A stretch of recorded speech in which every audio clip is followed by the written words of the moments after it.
накат жібереміз. Накат аяқ торымызда. Молодец. Жетіп тоқтаймыз. Енді қараңыз, жүре береміз.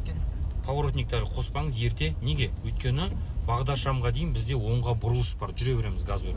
Қараңыз, мына дворда оңға бұрылыс бар. Мына жерден қазір біреу шығып келе жатса, сіз оңға кіреді екен деп ойлайды. Міне енді осыны өттіңіз, енді қосыңыз оңға.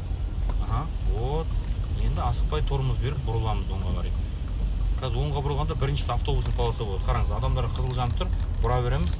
Міне біріншісі автобустың полосы, значит қайсыған түсеміз? Екіге түседі екенбіз. Газ бере береміз. Молодец, плавный газ. Қызыл жанып тұр, қызылға қарай ұшпаймыз. Лепілдеп, шашты жайып, түр жасап, жүгіріп, шауып барып қалмаңыз. Неге? Өйткені светофорға дейін кейде жетпей, машиналардың арасынан адамдар жүгіреді екен. Шабады ғой кейбіреулер ше.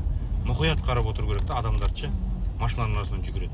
Лепілдеп жүгіріп барып қалмаймыз. Жай барып тоқтаймыз. Аяғыңыз көріп тұрмын ғой қалай. Газға барып